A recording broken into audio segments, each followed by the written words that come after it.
भगवान विश्वकर्मा की पूजा। हिंदू पंचांग के अनुसार विश्वकर्मा पूजा कन्या संक्रांति के दिन मनाई जाती है। अधिकतर ये त्योहार 17 सितंबर को ही पड़ता है, पर कभी-कभी 18 सितंबर को भी पड़ जाता है। इस दिन भगवान विश्वकर्मा की पूजा के साथ-साथ कारखाने, घर में मौजूद अस्त्र शस्त्र, वाहन इत्यादि की विशेष पूजा की जाती है। हिंदू धार्मिक मान्यताओं के अनुसार भगवान विश्वकर्मा को दुनिया का पहला इंजीनियर कहा जाता है। तो आइए हम जानते हैं भगवान विश्वकर्मा जयंती की व्रत कथा और उसका महत्व। पौराणिक कथाओं के अनुसार आज ही के दिन भगवान विश्वकर्मा का जन्म हुआ था। इस दिन भगवान विश्वकर्मा की पूजा करने का विधान है। उनकी कृपा से बिगड़े काम बन जाते हैं, बिजनेस और रोजगार में सफलता प्राप्त होती है।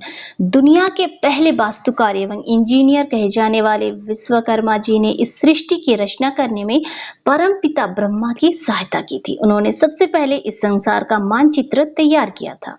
प्राचीन काल में जितनी भी राजधानियां थी, उन सभी का निर्माण विश्वकर्मा जी के द्वारा ही किया गया था। यहाँ तक कि सतयुग का स्वर्णलोक, त्रेता युग की लंका, द्वापर की द्वारिका और कलयुग का हस्तिनापुर सभी विश्वकर्मा जी के द्वारा ही रचित थे। सुदामापुरी की रचना के बारे में भी यह कहा जाता है कि उनके निर्माता भी विश्वकर्मा जी ही थे।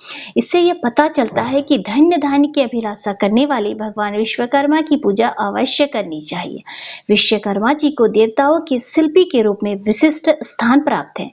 भगवान विश्वकर्मा की एक पौराणिक कथा के अनुसार प्राचीन काल में काशी में रहने वाला एक रथकार अपनी पत्नी के संग रहता था।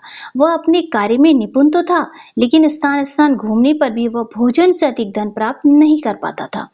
उसके जीविका उपार्जन का साधन निश्चित नहीं था। इतना ही नहीं, उस रथकार की पत्नी भी पुत्र न होने के कारण चिंतित रहती थी। तभी पुत्र प्राप्ति के लिए दोनों साधु और संतों के पास जाते थे, लेकिन यह इच्छा पूरी ना हो सकी।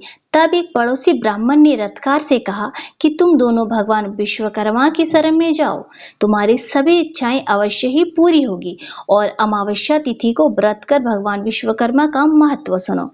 इसके बाद अमावस्या को रथकार की पत्नी ने भगवान विश्वकर्मा की पूजा की, जिससे उसे धन्य धान्य की प्राप्ति हुई और पुत्र रत्न की भी प्राप्ति हुई और वह सुखी जीवन व्यतीत करने लगी।